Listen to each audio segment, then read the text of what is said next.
إن الحمد لله نحمده ونستعينه ونستغفره ونؤمن به ونتوكل عليه ونعوذ بالله من شرور أنفسنا ومن سيئات أعمالنا من يهده الله فلا مضل له ومن يضلل فلن تجد له وليا مرشدا وأشهد أن لا إله إلا الله وحده لا شريك له ولا ضد ولا ند ولا مثيل له ولا مثال له وأشهد أن سيدنا ومولانا ومعلمنا ومرشدنا ومخرجنا من الظلمات إلى النور محمدا عبده ورسوله أرسله الله بالحق بشيرا ونذيرا وداعيا إلى الله بإذنه وسراجا منيرا فقد بلغ الرسالة وأدى الأمانة ونصح الأمة وكشف الغمة فترك أمته على المحجة البيضاء ليلها كنهارها لا يزيغ عنها إلا هالك اللهم صل وسلم وبارك عليه وعلى آله وأصحابه وأزواجه وذرياته وأهل بيته أجمعين أما بعد فأعوذ بالله السميع العليم من الشيطان الرجيم بسم الله الرحمن الرحيم إن في خلق السماوات والأرض واختلاف الليل والنهار لآيات لأولي الألباب صدق الله العظيم رب اشرح لي صدري ويسر لي أمري واحلل عقدة من لساني يفقه قولي آمين يا رب العالمين۔ اللہ پاک نے انسانیت کو جو سب سے بڑا تحفہ دیا ہے وہ اس کی عقل ہے۔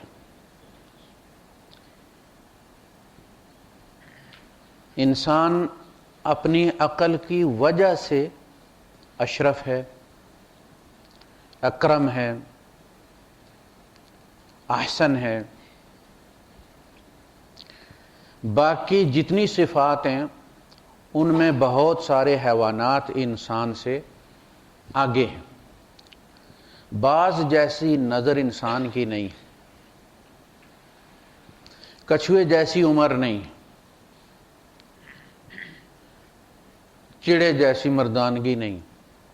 کبھی دیکھا چڑے بندے کھاتے ہوں، بندے چڑے کھاتے ہیں۔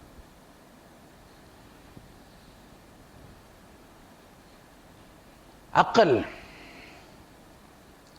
لقوم یعقلون، اللہ پاک نے بڑی لمبی تفصیل جس میں پہاڑوں کی قسمیں، پرندے، زمین، سب کا ذکر کرنے کے بعد فرمایا وَمَا يَعْقِلُهَا إِلَّا الْعَالِمُونَ۔ يَعْقِلُهَا، ان کو نہیں سمجھیں گے مگر عالم۔ عقل نام ہے سمجھدانی کا، جتنی سمجھدانی ہوگی اتنا اس میں علم آئے گا۔ وہ کہتے ہیں انسان علم کی وجہ سے افضل ہے۔ اگر اس کی عقل دانی چھوٹی ہوتی تو علم کہاں رکھتے، آپ گلے میں لٹکاتے۔ یہ جو آج بچے ہمارے پڑھ رہے ہیں، انسان جہاں تک پہنچا ہے، جہاں کی معلومات اس نے کائنات کی لی ہیں، یہ عقل لے رہی ہے نا۔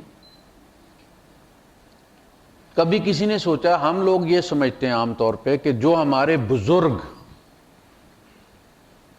سوچ گئے ہیں وہ ہم نہیں سوچ سکتے۔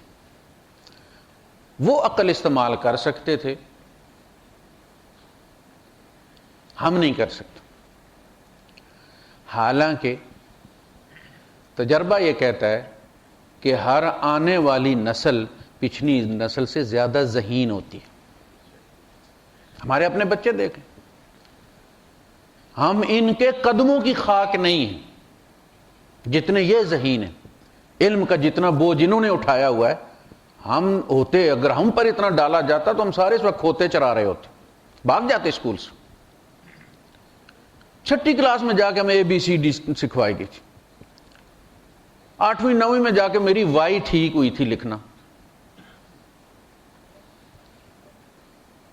اور یہ KG1 میں اس سے زیادہ لے لیتے ہیں جو ہم جا کے 7ویں 8ویں میں لیتے تھے. میتھ ہمارے زمانے میں بڑی ہلکی پھلکی ہوتی تھی.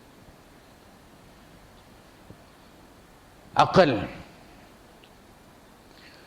آپ اس سے اندازہ لگا لیں کہ رسول آتے رہے انسانیت کی ہدایت کے لیے، انبیاء آتے رہے گائیڈ کرنے کے لیے. انسان تو اب بھی آ رہے ہیں نا، گائیڈ کرنے کے لیے رسول کیوں نہیں آتے؟ طلبگار موجود ہیں، ہر سانس کے ساتھ ایک بچہ پیدا ہو رہا ہے اور ہر سانس کے ساتھ ایک بندہ مر رہا ہے. اب گائیڈ کرنے کے لیے، ہدایت کے لیے رسول کیوں نہیں آتے؟ خدا تک پہنچانے کے لیے رسولوں کا یہی کام ہوتا کہ وہ خدا تک پہنچاتے تھے، مثالوں سے سمجھاتے تھے. یہ عقل ہے، یہ عقل ہے جس کی گارنٹی پر اللہ نے رسولوں کا، رسالت کا، وحی کا سلسلہ روک دیا ہے. کہ اب انسانی عقل، کونی آیات، وہ جو یونیورسل سائنز آف گاڈ ہیں، اللہ کے وجود کی سائنسی دلیلیں، ان کے ذریعے خدا تک پہنچ جائے گا. اب رسالت کی ضرورت نہیں. سَنُرِيهِمْ آيَاتِنَا فِي الْآفَاقِ وَفِي أَنفُسِهِمْ، ان قریب ہم انہیں دکھائیں گے اپنی نشانیاں، آفاق میں بھی، وَفِي أَنفُسِهِمْ، اور ان کی اپنی جانوں کے بارے میں، ان کے اپنے آپ کے بارے میں. جتنا ہم آج اپنے آپ کو جانتے ہیں، ہمارے اسلاف جانتے تھے؟ کبھی نہیں. یہ جینز، ان کے بارے میں انہیں معلوم تھا کس طرح منتقل ہوتے. DNA کے بارے میں انہیں معلوم تھا کہ اس سے بھی پوری فیملی کا پتہ چل جاتا ہے کون کس کا بیٹا ہے. سورج کا کیا کام، یہ کہکشان.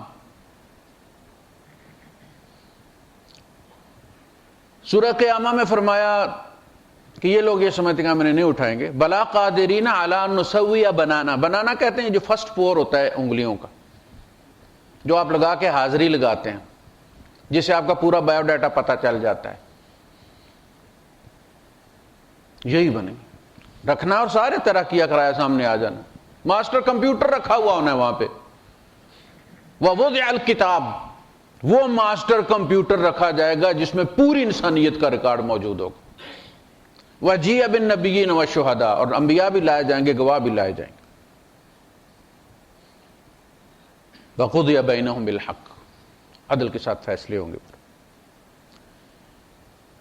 تو اللہ کو یقین ہے کہ انسان، آدم علیہ السلام میں 2 علم تھے نا، علم الاسماء جو ان کی مٹی میں گون دیا گیا تھا، اور ہر ابن آدم کی اس تک ایکسس ہے، وہ کسی مذہب کا ہو یا لا مذہب ہو.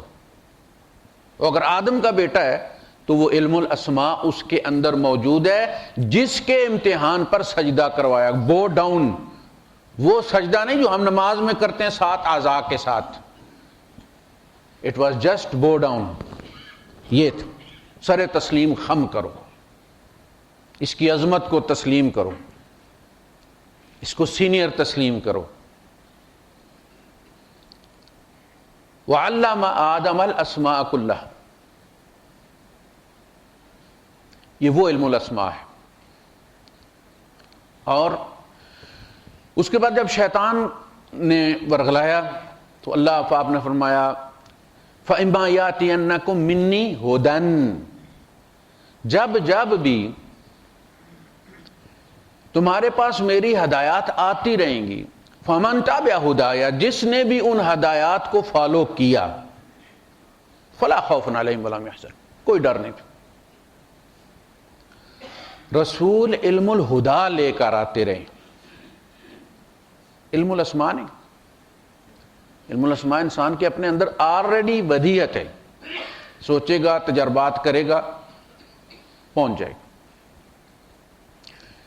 ہم جس طرح پانی کو آج سمجھتے ہیں، جس طرح اللہ کی عظمت کو سمجھتے ہیں کہ اس نے کس طرح کس پریشر میں دو گیسوں کو جوڑا ہے، آکسیجن اور ہائیڈروجن کو، دو آگیں ہیں،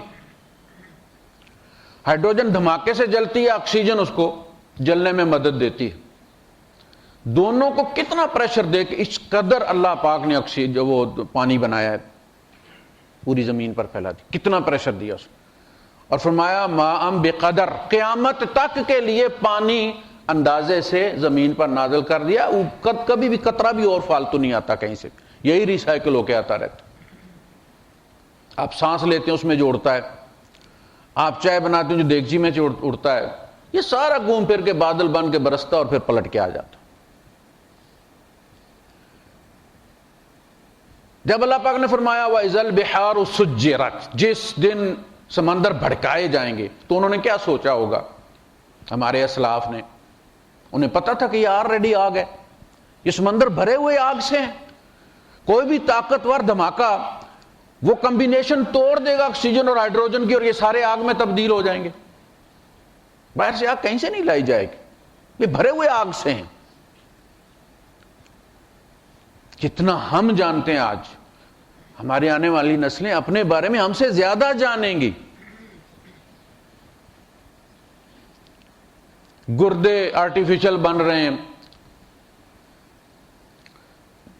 اس کے لیے آپ کو اس عذاب سے نہیں گزرنا پڑے گا، ہفتے میں جا کے 2 دفعہ 3 دفعہ جا کے تو وہ آپ نے خون صاف کروانا ہے، بس وہ لگا دیں گے، چل گردے کا کام کرے گا، لوبلوبا لگ جائے گا، انسولین سے جان چھوٹ جائے گی۔ آپ سے آپ کے بدن کا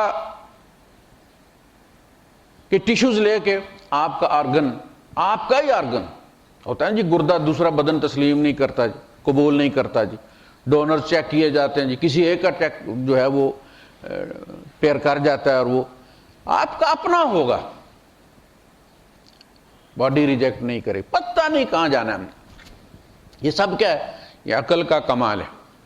آج گرمی کو سردی میں آپ ٹھنڈ لگتی ہے، آپ اس گرمی کو سردی میں کس نے تبدیل کیا؟ عقل نے۔ آپ پورا قرآن یہاں بیٹھ کے پڑھ دیں، موسم تبدیل نہیں ہوگا، گرمی سردی میں نہیں تبدیل ہوگی، سردی گرمی میں تبدیل نہیں ہوگی۔ یہ کام علم الہدا کا نہیں ہے، یہ کام علم الاسماء کا ہے۔ یہ دونوں مل کے انسان بنتے ہیں، یہ دونوں مل کے العلم کہلاتے۔ ابن خلدون نے کہا العلم علمان، العلم جسے کہتے ہیں دی نالج، وہ 2 علم مل کر بنتے ہیں۔ ایک علم میں آپ ہمالیہ جتنے بھی اونچے ہو جائیں، وہ العلم کبھی نہیں ہو سکتے۔ العلم علمان، علم الابدان و علم الادیان۔ علم الابدان کیا ہے؟ دی نالج آف فزیکل سائنسز، یہ وجود کا علم ہے۔ بیمار ہوئے، بخار ہو گیا، دوائی دینی ہے، کٹ لگ گیا ہے، اس کا علاج کرنا ہے، کہیں جانا ہے، اس بدن کو ٹھونسنا ہے گاڑی میں تو وہاں پہنچنا ہے۔ دوسرا علم الادیان، the knowledge of normative sciences, اخلاقیات کا علم، اس کو سائنس کے ساتھ کوئی لینا دینا نہیں۔ میں کسی کے ساتھ کیوں بھلائی کروں؟ میں اپنے پیٹ پہ لات مار کے کسی کا بھلا کیوں کروں؟ میں خود تنگی میں ڈال کے اپنے آپ کو کسی کا پیٹ کیوں بھروں؟ اس کا جواب سائنس نہیں دیتی۔ وہ تو یہ کہ پاگل ہو تم، پاگل ہو۔ یہ دین کہتا ہے کہ تیری انسانیت اس میں ہے، تو اس لیے انسان ہے کہ دوسرے کے درد کو محسوس کرتا ہے۔ تو اللہ پاک نے اس قدر اعتماد کیا ہے انسانی عقل پر کہ اب یہ مجھے ڈھونڈ لے گی، اب مجھے کوئی نبی بھیجنے کی ضرورت نہیں ہے جو ان کا ہاتھ پکڑ کر لے آئے۔ آپ بچے کا ہاتھ پکڑتے ہیں نا، سڑک پار کراتے ہیں اسے، اسکول چھوڑ کے آتے ہیں آپ، لیکن پھر ایک وقت آتا ہے نا بچہ خود چلا جاتا ہے، آپ گھر سے اطمینان میں بیٹھے ہو۔ انسانیت پر اب اللہ کو یہ اعتماد ہو گیا کہ اب یہ انگلی پکڑنے کی محتاج نہیں. سَنُرِيهِمْ آيَاتِنَا فِي الْآفَاقِ وَفِي أَنفُسِهِمْ حَتَّى يَتَبَيَّنَ لَهُمْ أَنَّهُ الْحَقُّ. یہاں تک کہ ان پر واضح ہو جائے گا کہ وہ ہے، کوئی ہے. یہ بڑا سمارٹ سسٹم ہے، کسی بہترین انجینئر کا بنایا وہ سسٹم ہے. اس میں توازن برقرار رکھنے کے لیے جو ریشو پروپورشنل ہے، یہ عام بندہ نہیں کر، یہ خود بخود نہیں ہو سکتی کبھی بھی. اتنی ذہین کائنات، یہ جو ڈی این اے کا سسٹم ہے، یہ جو جینز کا کام ہے، یہ خود نہیں سوچتے. اس لیے کہ میٹر کے بارے میں سب کا اس پر اتفاق ہے کہ مادہ جو ہے یہ غیر ذہین ہے، عقل نہیں ہے اس میں. یہ خود سے کوئی فیصلہ نہیں کرتا، کوئی فیصلے والا اس کو استعمال کرتا.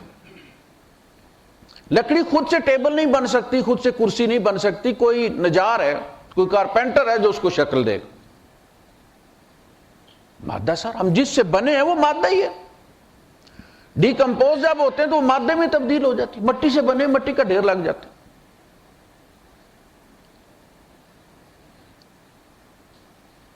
تو عقل دین کی دشمن نہیں ہے، اور دین عقل کا دشمن نہیں ہے. ہمیں دو چیزوں نے مارا ہے. ایک تو احساس کمتری کہ جی اگر ہم نے کچھ سوچا تو یہ بزرگوں کی توہین ہو جائے گی، یہ بزرگوں کے علم کی توہین ہو جائے گی اگر ہم نے مزید کچھ سوچا. ہم بزرگوں کا احترام کرتے ہیں، انہوں نے اپنی انوائرمنٹ کے مطابق، اپنی ضرورت کے مطابق بہت اچھا سوچا. امام ابو حنیفہ کا قد بڑا نہیں تھا، عقل بڑی تھی، اس لیے امام بنے. امام شافعی عقل میں افضل تھے، اس لیے امام بنے ہیں. گورے چٹے ہونے کی وجہ سے نہیں، قبیلے کی وجہ سے نہیں. قبیلہ تو ابو لہب کا بھی وہی تھا، تایا تھے سگے رسول اللہ صلی اللہ علیہ وسلم کی. تو ہم نے یہ سوچا کہ جی اگر ہم نے کوئی نئی چیز سوچ لی، بزرگوں کی تفسیر کے بعد کوئی اپنی چیز سوچی، تو یہ ذاتی رائے ہوگی. اور بزرگوں کی ذاتی رائے نہیں تھی. یہ جو تفسیریں ہیں یہ اللہ کے رسول لکھوا کر گئے ہیں، بزرگوں نے سوچی ہے نا. اللہ کے رسول صلی اللہ علیہ وسلم نے، دیکھیں کمال ہے رسالت کا، کہ آپ نے قرآن کی تفسیر نہیں کی، اس کو چھوڑ دیا.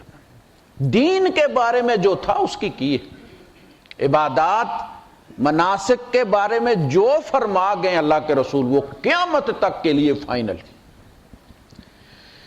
لیکن جو بھی یونیورسل سائنس ہیں، کائناتی چیزیں ہیں، سائنسی چیزیں ہیں جو قرآن کے اندر، حضور نے اس کو نہیں چھیڑا، اوپن چھوڑ دی. وقت آئے گا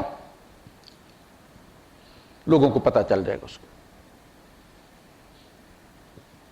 اللہ پاک نے فرمایا والخیل والبغال والحمیر لترکبوها وزینہ ویخلق ما لا تعلمون. یہ گھوڑے، یہ خچر، یہ گدھے ہم نے پیدا کیے تاکہ تم ان پر سواری کرو، وزینہ اور تمہارا ٹور ٹپا ہو، ویخلق ما لا تعلمون. صحابہ سے کہا تمہیں ابھی نہیں پتا کہ اور کیا کیا وہ تخلیق کرے گا سواریوں کے لیے. بوئنگ بھی آ گئے، پراڈو بھی آ گئی. حضور نے اس کی تفسیر نہیں کی کہ اس کے بعد یہ تخلیق کیے جائیں گے. اللہ نے بتا دیا میں اور بھی تخلیق کروں گا جو تم نہیں جانتے. اور یہ ہمارے لیے بھی ہے کہ تم یہ جہاز دیکھ کے اور یہ ٹرینیں دیکھ کے سمجھتے ہو کہ فائنل ہو گیا اور سواری کے لیے کوئی چیز نہیں ہوگی. وَيَخْلُقُ مَا لَا تَعْلَمُونَ. تمہیں بھی پتہ نہیں کہ ابھی اور کیا پیدا کرنا ہے اس نے. کوئی وقت ہوگا ہمارے بچے مذاق اڑایا کریں گے ہمارا کہ یہ 2.5 گھنٹے 3 گھنٹے لگا کے آیا کرتے تھے ابو ظبی سے اسلام آباد. ہم ان کے لیے پینڈو ہوں گے جس طرح اب ہمیں ٹیلی گرام دی جاتی تھی. وہ یہاں تو کم از کم 8-10 دن بعد ہی پہنچا کرتی تھی.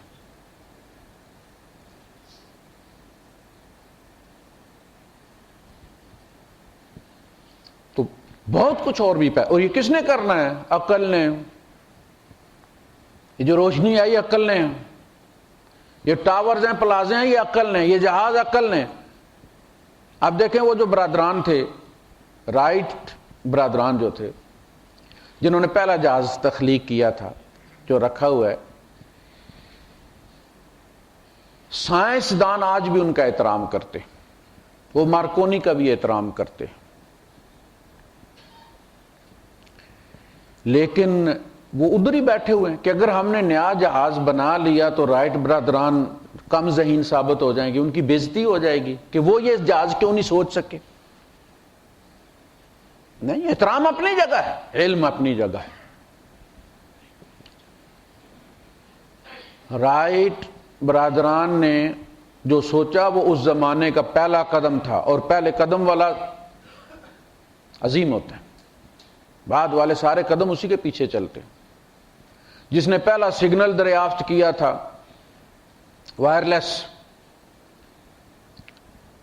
اس کی یاد منائی جاتی ہے. جس نے بلب ایجاد کیا تھا اس کی یاد میں بتیاں بجھا کے اس کو خراج عقیدت پیش کیا جاتا ہے. لیکن یہ ادھر ہی بیٹھ گئے چوکڑی مار کے سائنسدان کہ اگر ہم نے مزید کچھ سوچا، بلکہ مزید سوچنا رائٹ برادران کے لیے یہ نئے جہاز بنانا ان کے لیے خراج تحسین ہے کہ جب بھی بات جہاز کی چلے گی تو کہاں جا کے رکے گی؟ رائٹ برادران. اسی طرح علم میں بھی اپنے زمانے میں وہ امام تھے، اماموں کی ضرورت پڑی. 60-70 سال کے اندر اندر جو روزمرہ کے مسائل تھے، شریعت نے بس نشان لگائے، دیواریں نہیں چڑھائیں. یہ جو بھی ضرورتیں ہیں اپنے اپنے زمانے میں لوگ خود اس ضرورت کے مطابق فیصلے کریں گے. ہمارا مسئلہ یہ ہوا کہ جب ہمارے بزرگ نے، جس سے ہم پیار کرتے ہیں، اس نے اگر کوئی عمارت بنا دی ہے تو اب ہم اس کو نہیں چھیڑ سکتے، ہمیں تقدس مار گیا. ضرورت کسی اور چیز کی. دیکھیں، اجتہاد ہمیشہ جب بھی ہوتا ہے تو رستہ کھولنے کے لیے ہوتا ہے، کبھی بھی رستہ تنگ کرنے کے لیے، بند کرنے کے لیے اجتہاد نہیں ہوتا. وہ شریعت نے پہلے طے کر دیا کہ حرام کیا ہے، حلال کیا. اب آپ سوچ کر کوئی مزید دیوار نہیں بنا سکتے امت کے سامنے. یہ جو بھی مکروہات کی لسٹ ہے، یہ بھی مکروہ ہے، یہ بھی مکروہ ہے، یہ بھی مکروہ ہے، یہ فلاں، یہ مکروہ تحریمی ہے، یہ ساری اصطلاحات بعد کی ایجاد ہیں. یہ بعد کی ایجاد ہیں. صحابہ کے زمانے میں یا حلال تھا یا حرام تھا. حضور نے خود فرمایا حلال بھی واضح ہے، حرام بھی واضح ہے. کچھ چیزیں متشابہ ہیں، تم ان کے پیچھے مت پڑو.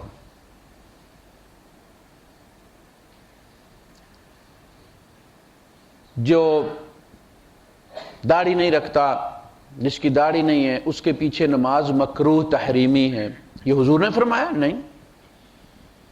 حضور نے تو فرمایا ہر فاسق اور فاجر کے پیچھے نماز پڑھو.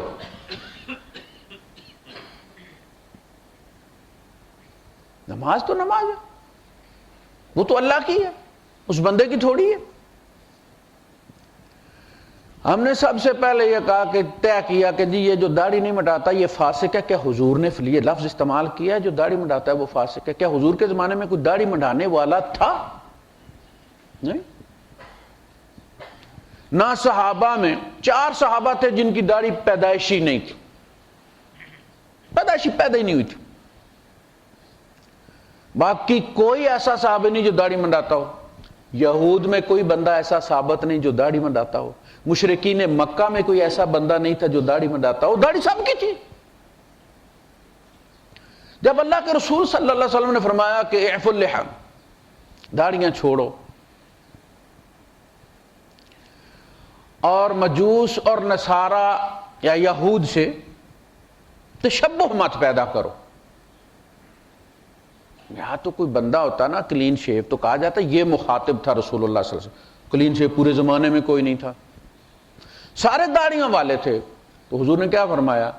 بالکل اسی طرح فرمایا جس طرح ہم کسی سے یہ کہیں کہ داڑھی رکھو لیکن سکھوں جیسی نہ رکھو، ان سے تشبہ پیدا نہ ہو. آپ نے فرمایا داڑھی رکھو لیکن یہود، نصارہ اور مجوس جیسی نہ رکھو، دور سے بندے کو پتہ چل جائے یہ مسلمان ہے، پوچھنا نہ پڑے اس کو. ہم نے اس سے پکڑ کر خود بعد میں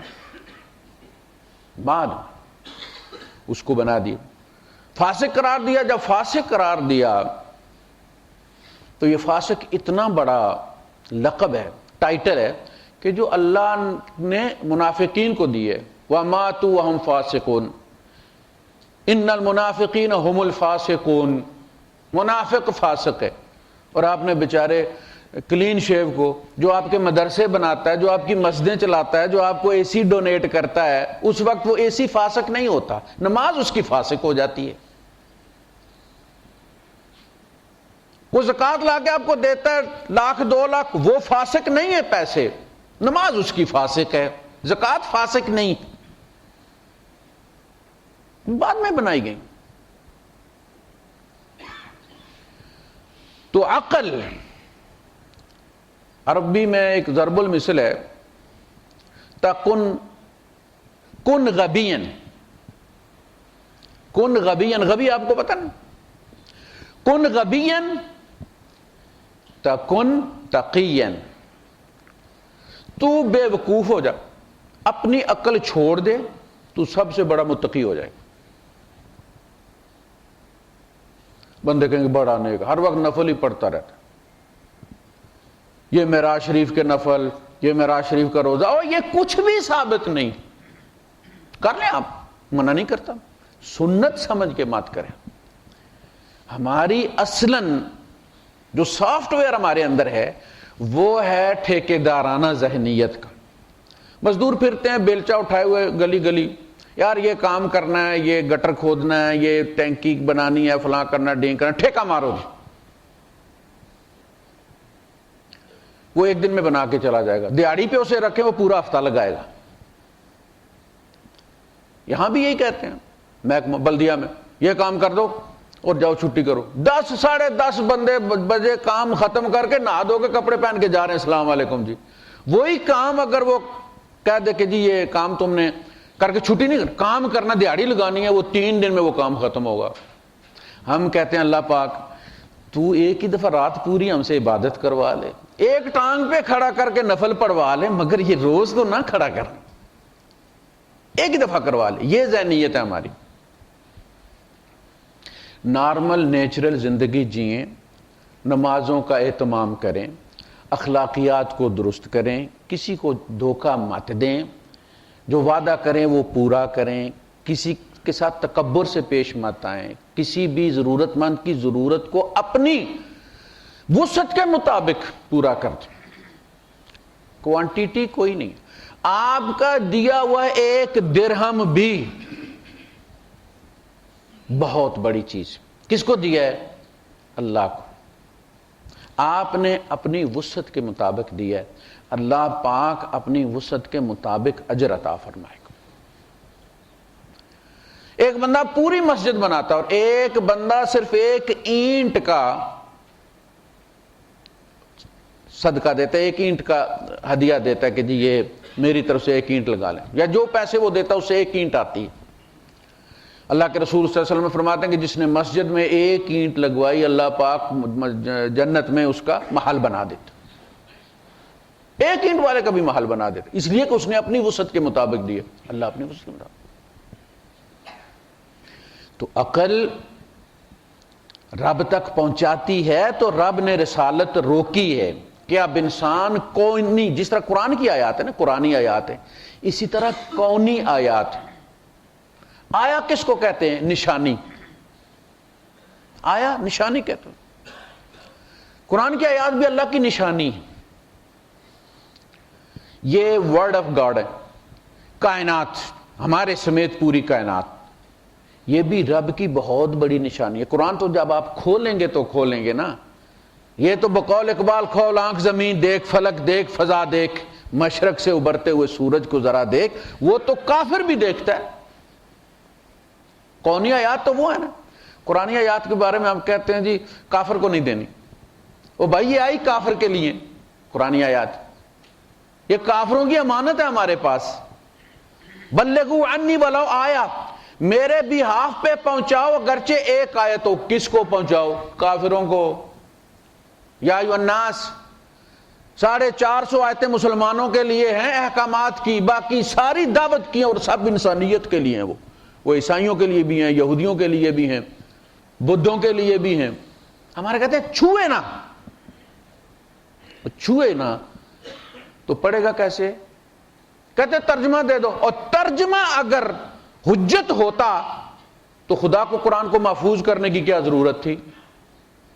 اصلی ٹیکسٹ حجت اس لیے قیامت تک اس کو محفوظ کیا ہے۔ تیرے ترجمے حجت نہیں ہیں، تیری تفسیریں حجت نہیں ہیں، وہ تیرے اپنے مائنڈ سیٹ کی پیداوار ہے۔ جتنی بھی تفسیریں وہ تو نے سوچی۔ اس لیے ہمیں جب آداب سکھائے جاتے تھے تو کہا جاتا کہ جو قرآن ترجمے والا ہے وہ نیچے رکھنا ہے، اور جو بغیر ترجمے والا خالص ہے وہ اوپر رکھنا ہے، اس لیے کہ اس میں انسانی کاوش بھی شامل ہو گئی ہے، اس ترجمے میں انسانی کاوش بھی شامل ہو گئی ہے۔ جو خالص ہے اس کو اوپر رکھنا۔ اللہ کے رسول صلی اللہ علیہ وسلم نے خط لکھا تھا کیسر کو، قرآن کی آیت لکھی۔ اصول یہ ہے کہ قرآن کی ایک آیت بھی قرآن ہے، پورا قرآن بھی قرآن، ایک آیت کی انسلٹ بھی پورے قرآن کی انسلٹ ہے، ایک آیت کا انکار بھی پورے قرآن کا انکار ہے۔ آپ نے اس کو لکھا قل یا اہل الکتاب تعالوا الی کلمۃ بیننا وبینکم الا نعبد الا اللہ، پوری آیت آپ نے لکھ کر بھیجی تو پڑھنے کے لیے لکھ کر بھیجی، ساتھ یہ نہیں لکھا کہ وضو کرنا یا غسل کرنا۔ آپ خود یہ کہتے ہیں کہ کافر پورا سمندر بھی بہا لے تو پاک نہیں ہوتا، انما المشرکون نجس، وہ نجس کا نجس ہی رہتا ہے۔ عقیدے کی وجہ سے جو پلید ہوتا ہے وہ پانی سے پاک نہیں ہوتا، اسی لیے کلمہ طیبہ کہا گیا ہے، یہ توحید پاک کرتی ہے۔ تو قرآنی آیات پہ ہم سانپ بن کر بیٹھ گئے۔